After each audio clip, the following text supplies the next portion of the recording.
Es importante planearlo bien. Yo no puedo personalizar todo porque entonces es muy costoso, pero no puedo personalizar muy poco porque entonces el cliente no siente esa personalización. Conversaciones sobre publicidad y mercadeo. Este es el podcast de P&M. Hola comunidad P&M, bienvenidos nuevamente al podcast Conversaciones sobre publicidad y mercadeo. Ya nos estamos acercando a los 40 podcasts y si contamos los especiales van a ser casi 50, porque lo que hemos tratado de hacer con el podcast de P&M es construir una base de conocimientos para que todos los que están interesados en el mundo del marketing y de la publicidad y de las comunicaciones tengan aquí un repositorio de contenidos del que puedan aprender y volver a él constantemente. Hoy vamos a hablar de experiencia de cliente y experiencia de usuario, y para eso nuestro invitado es Hugo Sáenz, CEO de Clientix. Hugo, ¿cómo está? Bienvenido al podcast de P&M. Muy buenas tardes a todos. Encantado de estar aquí en el podcast, de llenar ese repositorio tan bueno que están construyendo de información sobre mercadeo, publicidad, comunicaciones y ahora experiencia del cliente. Por supuesto, para nosotros es un gusto la compañía y por supuesto también aprender de especialistas como usted. Briefing. En cuanto al tema que nos trae hoy, pues desde el año anterior se ha venido hablando mucho de la personalización, de cómo las marcas le están apuntando a la personalización, porque es una manera de acercarse al usuario, al cliente, de dar una experiencia diseñada a la medida de cada uno, pero en la que por supuesto es muy difícil llegar a configurar una oferta posible que sea compatible para todos los clientes, que conozca a todos los clientes o usuarios de una marca. Y por eso, Hugo, pues quería empezar preguntándole su percepción al respecto. ¿Qué tan preocupadas, qué tan interesadas han visto o han percibido ustedes a las marcas y a las organizaciones en cuanto a desarrollar estrategias de personalización? Hay una preocupación general, digamos que lo podemos resumir así, pero yo lo pondría casi como en 3 niveles. Hay marcas, empresas de todos los niveles y tamaños y de todos los sectores que van muy avanzadas en el tema de personalización y ya están utilizando herramientas analíticas para personalización, algo de Customer Analytics, para poder personalizar no solo como personalizan los correos electrónicos, digamos poniendo el nombre y el apellido y el resto del contenido es igual para todos, sino personalizando ya por comportamientos. Ese es como uno de los niveles. El otro de los niveles es el nivel intermedio, en donde ya están empezando a personalizar productos y servicios. Ahí podría poner, por ejemplo, a Nike, un ejemplo grande que todos deben conocer, como la forma en que uno puede personalizar sus tenis o sus productos, pero realmente es una personalización masiva. Muchas personas utilizan esa personalización, pero la producción sigue siendo en masa. Y el nivel más bajo, más básico en el que están es cuando personalizan, por ejemplo, los correos electrónicos o personalizan el nombre del paquete, pero todo el resto es absolutamente estándar. La preocupación es general, pero han ido creciendo en esos 3 niveles. Es mucho más rentable llegar al tercer nivel, porque puedo personalizar de manera automática cada una de las comunicaciones, interacciones e incluso productos y servicios. Por el tercer nivel hablamos de comunicaciones o de experiencia o de experiencia, exactamente. Ahí ya estamos hablando de que toda la experiencia es de acuerdo a cómo el cliente se comporta. Un ejemplo que siempre pongo: si yo miro correos electrónicos en el buzón personal solo por la mañana, y eso lo saben las compañías que me envían correos electrónicos porque ese es el tipo de analytics que se puede hacer, ¿por qué me envían correos electrónicos en la noche? No los voy a ver.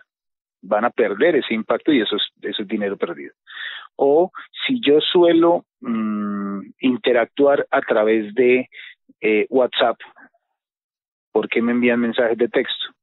Pierden ese impacto porque yo ni lo leo ni respondo, y eso lo tienen ya las compañías. Entonces, toda la experiencia omnicanal empieza a personalizarse no solo en la comunicación, sino en la forma de hacerlo, el canal a través del cual lo hago y la respuesta que espero del cliente.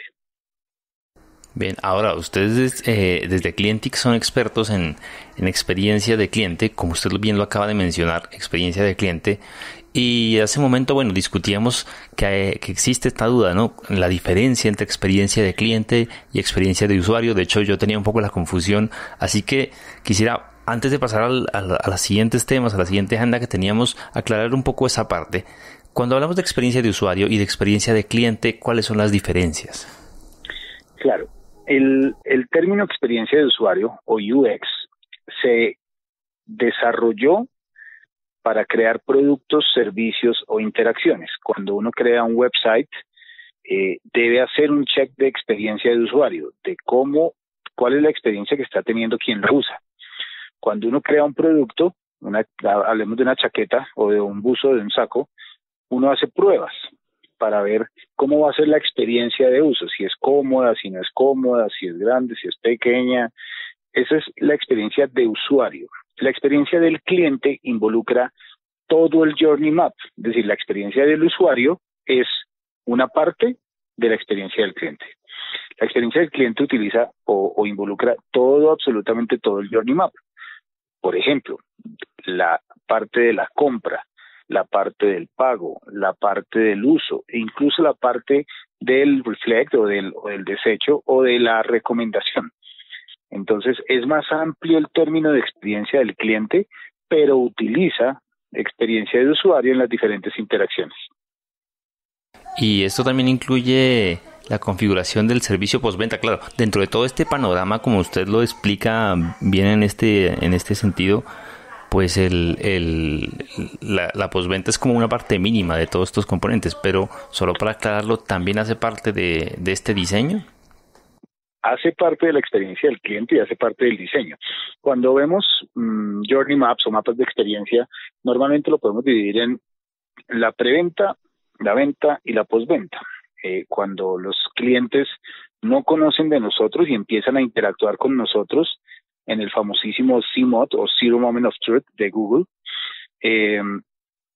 a través de los siguientes momentos de verdad hasta que llegan a la venta, compran nuestro producto y lo usan, y pueden tener temas de postventa, como por ejemplo quejas y reclamos, como por ejemplo dudas de uso, como por ejemplo acompañamiento en instalación, como por ejemplo mantenimiento, y todo eso es experiencia del cliente, pero ahí ya dejamos de tener experiencia de usuario. Bien, y bueno, esta es una tarea para todas las marcas, para todas las organizaciones, tanto la experiencia del cliente, el diseño de la experiencia del cliente, como la personalización, o hay parámetros, hay niveles, hay no sé, recomendaciones o adaptaciones según cada marca. ¿Cómo funciona o cómo se percibe o se concibe esta parte? A mí me gusta contarlo con un ejemplo. Cuando uno va a una tienda de barrio, que es una empresa pequeña, muy pequeña, hablemos de una papelería de barrio, para no hablar de pequeñas cadenas. Sí. La persona que atiende o el dueño ya diseñó en su mente de alguna forma la experiencia tanto de usuario como de cliente. Ya puso el mostrador en un lugar, la vitrina en otro lugar, decidió cómo iba a atender, decidió cuál va a ser su precio, decidió cuáles van a ser las bolsas para que se lleven sus productos. Todo ese diseño de experiencia del cliente lo tienen todas las compañías, lo hagan formalmente o no, que es la gran diferencia. Porque el cliente siempre tiene una experiencia. Uno como cliente siempre vive una experiencia con cualquier marca, con todas las marcas. Algunas marcas lo hacen formalmente y formalmente hay diferentes metodologías. Nosotros utilizamos una que se llama Architecture, estamos certificados en la metodología y se enfoca en la arquitectura de la experiencia, es decir, todo lo que sucede detrás de bambalinas para que la experiencia salga como se planeó. Todas proveedores, capacitaciones, software, cultura, estrategias, procesos, todo lo que está detrás para lograr que se cumpla la promesa de valor, esa palabrita de promesa de valor de marketing, se cumpla en todos los momentos de verdad. Entonces, sí lo tienen todas las empresas, hay niveles de formalidad, algunas solo hacen un journey map y deciden en qué momentos de verdad mejorar algunas cosas, otros trabajan un poco más en la arquitectura, que es lo que nosotros hacemos en Architecture. Otros trabajan es en el servicio, hay una metodología o un template que utilizan que se llama el Blueprint, que habla es de lo que sucede adelante, de lo que sucede de enfrente al cliente. Entonces hay diferentes metodologías y todas son complementarias.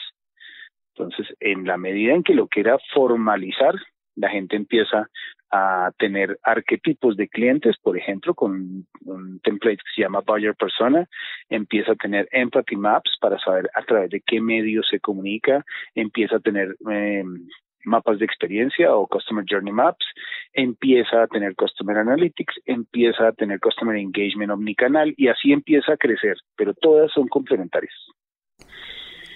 Ahora, hay un aspecto importante que usted menciona y que me genera curiosidad y es el de la certificación. Usted dice, estamos certificados en Architecture, que es la metodología de ustedes, y tal vez eso es algo nuevo para muchos. Es decir, no todo el mundo tiene claro que hay una metodología compleja detrás, con estándares detrás, y que hay certificaciones detrás de esto. Cuéntenos un poco cómo funciona eso y digamos, ¿por qué existen certificaciones de arquitectura de experiencia de usuario? Sería la pregunta allí. Así es, nosotros tenemos esa certificación desde hace aproximadamente 4 años. La disciplina de experiencia del cliente es relativamente nueva si hablamos del tema de mercadeo, por ejemplo, que lleva tantos años. La disciplina puede tener unos 7, 8 años máximo. Y resulta que empezó a ser muy importante certificar a los practitioners, certificar a la gente que le ayuda a las organizaciones o que implementa estrategias de experiencia del cliente, porque tienen que tener ciertos conocimientos en la metodología. Se puede comparar con un Scrum de metodologías ágiles o con un PMI de Project Management Institute. Esa metodología es la que asegura que las inversiones que no son necesariamente tan grandes tengan un resultado final en términos de experiencia del cliente, que se mide básicamente con indicadores de lealtad. Esta metodología en particular tiene unos 6, 7 años en el mundo, en Latinoamérica, y se enfoca en arquitectura de experiencias, pero hay otras, en Estados Unidos hay otras, en Europa hay una que se llama, creo que Clienting o algo por el estilo, y todas se enfocan en brindarle no solo conocimientos, sino herramientas, templates, cosas que las organizaciones pueden utilizar para planificar su experiencia del cliente. En esta metodología en particular, de hecho, estamos certificados y podemos ser certificadores en Latinoamérica. Nosotros hemos dictado la certificación CXMP, se llama Customer Experience Management Practitioner. La hemos dictado en Panamá, aquí en Colombia, en Argentina, y ahorita estamos trabajando con una universidad para sacar la siguiente versión que saldría ahorita a final de esta cuarentena, creemos, a final de junio. O sea, ya están cerca de tener esta nueva versión. Sí, la metodología se renueva cada 2 años y hay que recertificarnos. Entonces estábamos en la recertificación durante estos primeros meses del año y ahora ya podemos dictar la certificación aquí en Latinoamérica por los próximos 2 años. Bueno, la pregunta yo creo que está ya respondida, pero de todas maneras, para dejarla on the record, como se dice, y puntualizada, la vamos a hacer, y es ¿en qué momentos se juntan o de qué manera se junta el tema de la personalización con la experiencia de usuario? ¿Y qué casos podemos ahí mencionar que sean relevantes o de pronto con los que ustedes hayan tenido experiencia? Hay un mix muy complejo entre esos dos elementos de personalización y experiencia del cliente. Ojalá pudiéramos personalizar toda la experiencia, pero eso es muy costoso para las organizaciones. Entonces, solo ciertos momentos de verdad o ciertos puntos de contacto, principalmente digitales, hoy en día, se están personalizando.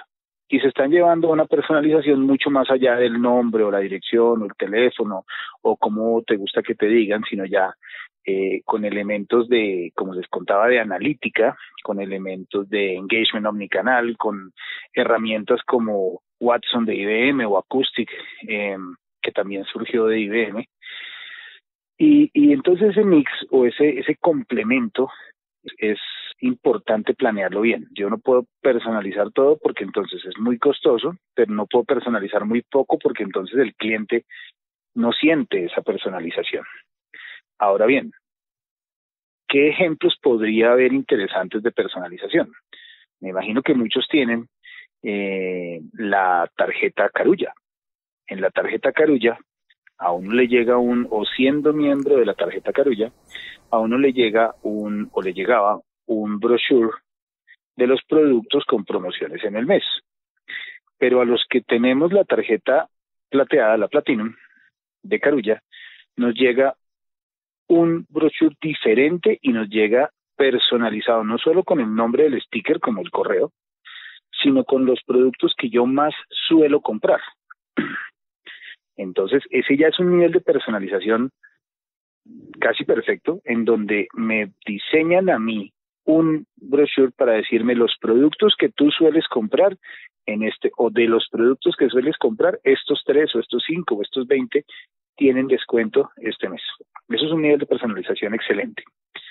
Otro ejemplo importante es a nivel obviamente, de grandes marcas. Hablemos de Facebook, Google, Microsoft, LinkedIn. Cuando el timeline se forma, la analítica, el que está detrás, los algoritmos que están detrás, personalizan lo que yo estoy viendo. Si yo lo estoy viendo desde otro dispositivo, personalizan lo que estoy viendo. Y ese es el nivel de personalización ya no solo de experiencia del cliente, sino ya a nivel de experiencia de usuario, es decir, a un nivel más detallado. Ese es otro ejemplo interesante. Otro ejemplo importante, un ejemplo propio, digamos, de los que podemos contar nosotros, uno de los proyectos que tuvimos aquí en Colombia, interesantísimo, fue ProColombia. Y en ProColombia existen diferentes tipos de clientes, empresas, inversionistas, exportadores, y las comunicaciones, o les ayudamos a organizar toda su experiencia del cliente, y hoy por hoy las comunicaciones que ellos tienen son personalizadas de acuerdo a la interacción que tienen los clientes con ProColombia, dependiendo si es un inversionista, si es un exportador, si es un estudiante. El nivel de comunicación, el contenido de la comunicación se despliega diferente personalizadamente. El caso que usted mencionaba de Carulla, pues es el que terminan ellos llevando a la aplicación, a la app como tal, con la función Mi Descuento, ¿no? Que decía... Así es. Que decía, pues el vicepresidente de Mercadeo del Éxito, Camilo Reina, decía que Mi Descuento se ha convertido en una tienda más, o sea, que a través de la función Mi Descuento venden el equivalente a lo que vende un almacén completo.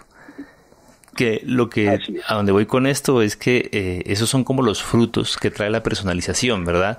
Y supongo que usted puede también conocer casos en los que la personalización o el diseño de la experiencia del cliente haya hecho que se suban los indicadores de las marcas.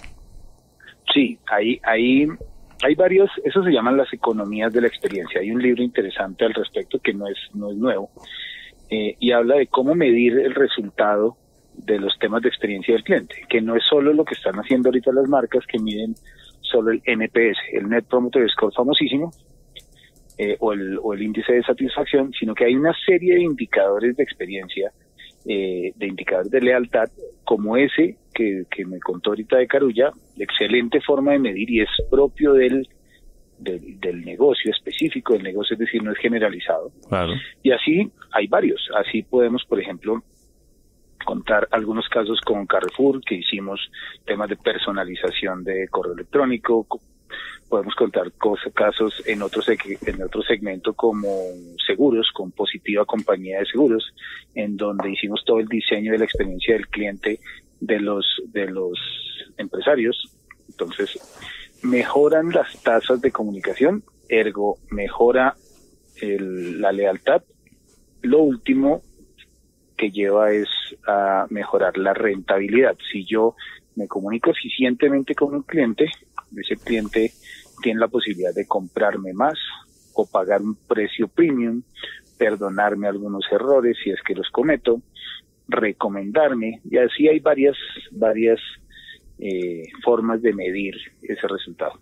Bueno, esos son como bien lo decíamos, o lo dice usted, los resultados a los que se puede llegar gracias a preocuparse por este tema de la arquitectura del cliente o de la experiencia del cliente. Pero entonces ahí volvemos ya al tema metodológico, a la implementación o al diseño como tal. ¿Cuáles serían como los pasos a tener en cuenta o las recomendaciones para diseñar o para empezar a pensar en diseñar experiencias del cliente? Porque, pues, por supuesto sabemos que en esto hay información que uno puede dar públicamente y otra que ya se da en la relación cliente-asesor, ¿verdad? Claro, pero sí hay unos pasos y unos tips que se pueden mencionar. Por ejemplo, lo primero que tengo que saber es en qué estado estoy. Si no sé dónde estoy, no puedo saber para dónde ir. Entonces, ¿en qué estado estoy respecto de la experiencia del cliente en los diferentes segmentos? Y eso me lleva al segundo elemento. Tengo que empezar a segmentar a mis clientes. Eso es una función de mercadeo estratégico desde Jean-Jacques Lanvin, que lo menciona en su libro de mercadeo estratégico, hasta Kotler. La segmentación es clave. Hoy por hoy la segmentación es una segmentación analítica. Ya no es una segmentación meramente psicográfica, es una segmentación con modelos analíticos que me permiten segmentar por comportamiento. Ese es el segundo tip. Primero, saber dónde estoy, saber mi estado de madurez. Segundo, segmentar a mis clientes, ojalá con una segmentación analítica. Y el tercero es empezar a decidir qué clientes o para qué clientes voy a empezar a mejorar la experiencia. Muchas organizaciones empiezan a hacer modelos de experiencia para todos sus segmentos de clientes, absolutamente para todos. Y tienen 6, 7 segmentos totalmente diferentes. Unos son B2B, otros son B2C, unos son de estratos altísimos, otros son de estratos muy bajos, y el problema con eso es que el que mucho abarca poco aprieta. Entonces, tercer tip, empezar por uno o dos de los segmentos. Cuarto tip, conocer todas las etapas de la relación. Hay diferentes herramientas, pero la más recomendable es el Journey Map. El Journey Map es un elemento que pueden descargar de cualquier lugar de Internet. El Journey Map de Architecture es un poco más completo, más complejo, porque tiene unos insights, tiene unos elementos de momentos de verdad y de analítica importantes.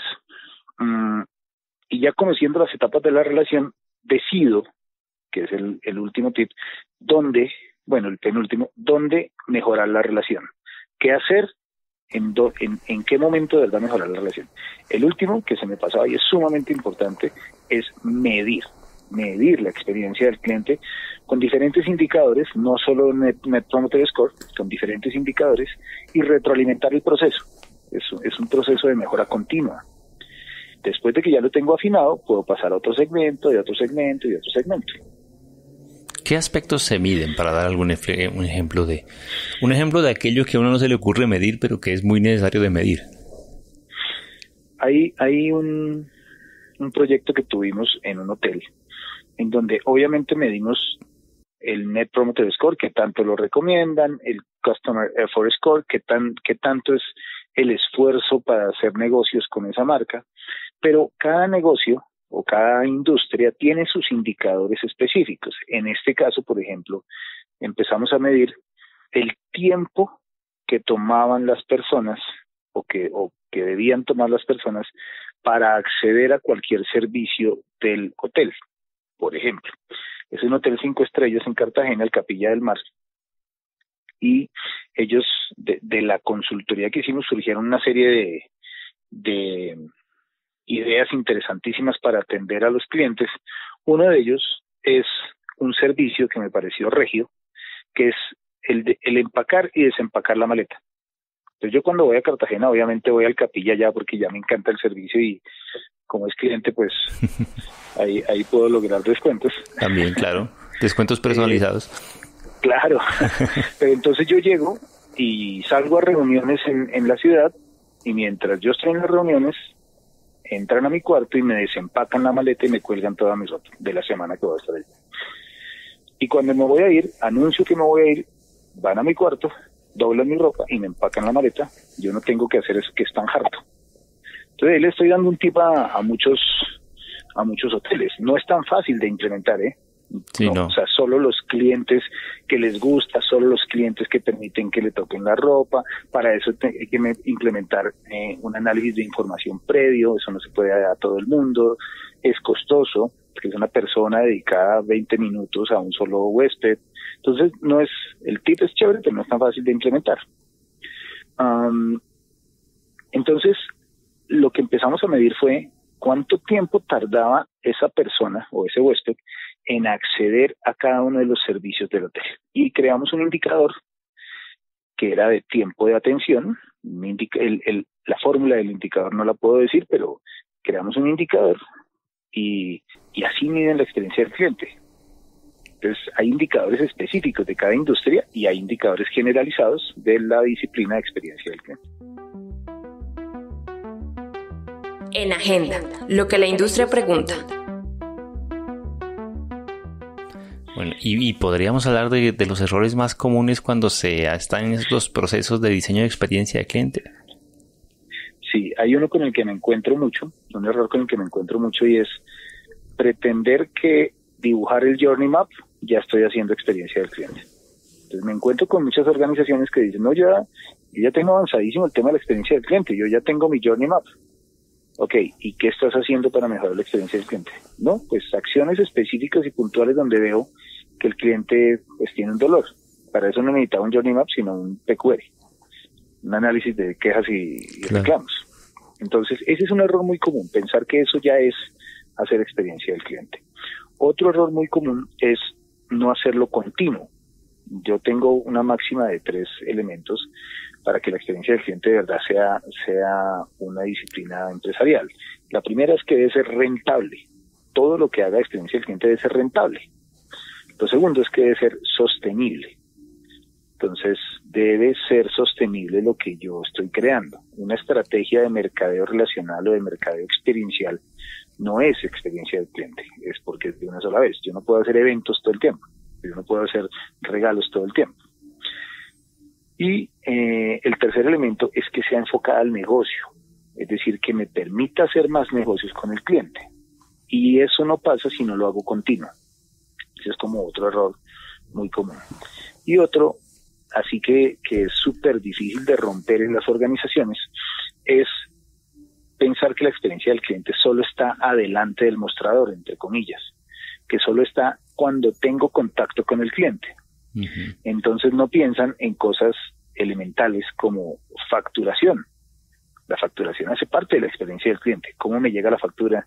Si es legible o no, si tengo la información que necesito o no. Voy a decir algo, seguramente las marcas, no voy a mencionar marcas porque es un punto negativo, pero cuando yo voy a hacer mercado y me entregan una tirilla y 16 papelitos más, sí, pues no están pensando en la experiencia del cliente. Primero, no están pensando en la ecología y segundo, no están pensando en la experiencia del cliente. Entonces, no es solo cuando se está enfrente del cliente que la experiencia del cliente sucede, sino detrás. Por ejemplo, cobranzas. ¿Qué pasa si un cliente se atrasa en los pagos? ¿Cómo le voy a cobrar? Primero tengo que ver si es un cliente premium, un cliente plus, un cliente que nunca se atrasa. Tengo que tener la posibilidad de analizar eso y tomar decisiones respecto a eso, y ahí también es experiencia del cliente. Entonces, un error común es pensar que solo es cuando se vende, o cuando atiendo servicio al cliente y no más. Esos son como los más comunes que se pueden mencionar y que son realmente, excepto este último, son fáciles de Sí, fáciles de cambiar. Fáciles de tener en cuenta o de cambiar, como usted bien dice. Y bueno, Sí, y si correcto. usted, quien nos escucha, tiene por ahí guardadas las tirillas de las promociones del supermercado, háganoslo saber. ¿Cierto? Háganoslo saber. Porque realmente en eso tiene razón Hugo y es un aspecto que tal vez tiene una buena intención, pero que no siempre funciona. Claro, Posiblemente. está mal planeado. Pero Exacto. habrá que evaluarlo en su momento. Y bueno, hemos hablado de la experiencia de usuario, de cliente, de la personalización en general. Así que en esta parte final, pues también le va a dar la oportunidad de que cuente un poquito sobre Clientix, la empresa que usted representa. Y es, Ujú. bueno, ya ustedes con su experiencia, cómo su experiencia como empresa contribuye a la generación de valor a través del diseño de estas experiencias de cliente, que los hace diferentes, por decirlo de alguna manera. Bueno, hay un par de elementos importantes. Clientix nació hace 19 años. Entonces lleva muchísimo tiempo trabajando en esto, que antes se llamaba servicio al cliente, gerencia del servicio, marketing relacional, marketing one-to-one, etcétera, etcétera. Ha tenido muchos nombres. Hoy por hoy, la disciplina de experiencia del cliente es un poquito eh, más reconocida. Eso es un asset importante. 20 años trabajando en el tema trae una serie de conocimientos importantes. Además, somos regionales. Luego tenemos conocimientos de nuestra oficina de México, de Colombia, de Perú, de Ecuador, de nuestra franquicia en Argentina. Y entonces eso enriquece los procesos de consultoría, porque no es solo alguien, una persona que está aquí y se le ocurre una muy buena idea, sino que trae conocimientos de otras latitudes. Esa es una de las cosas importantes. Otra es la certificación en la metodología que se enfoca en arquitectura de experiencias, y esa es la principal diferencia con, digamos, las empresas del mercado.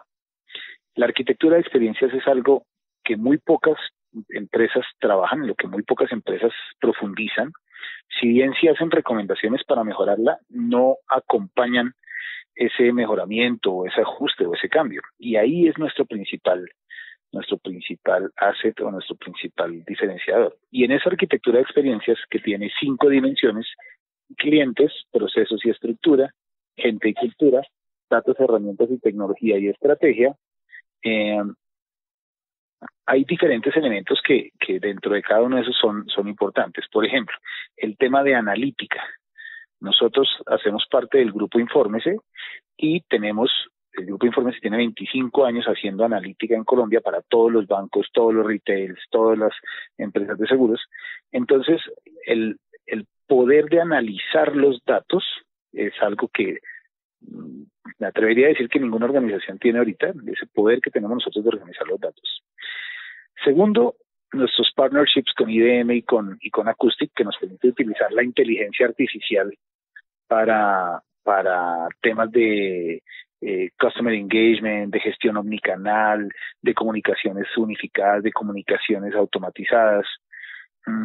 Y por otro lado, nuestros sistemas de medición de experiencia. Vamos desde la madurez, desde medir el nivel de madurez, hasta medir cuál fue el resultado de negocio, no el resultado solo en un indicador, sino el resultado como caso de negocio en la organización al implementar un modelo de experiencia del cliente.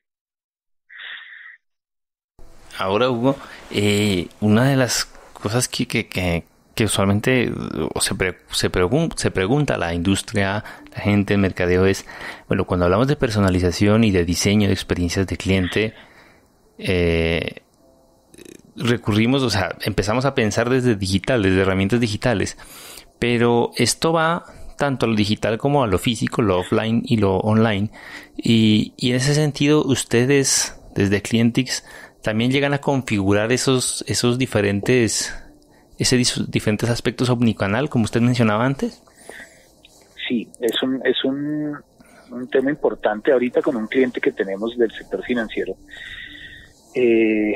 Estamos capacitando a las personas del front office para que a ciertos tipos de clientes los tuteen y a ciertos tipos de clientes les hablen de usted.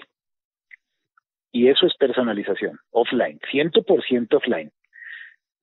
Eso es muy fácil hacerlo, o bueno, entre comillas fácil hacerlo de manera digital, pues porque es un template para los que quieren tú y un template para los que quieren usted, pero que una persona lo haga naturalmente en una oficina, en un punto caliente, en el momento en que lo saludan, y eso estoy hablando solo de uno de los aspectos de personalización.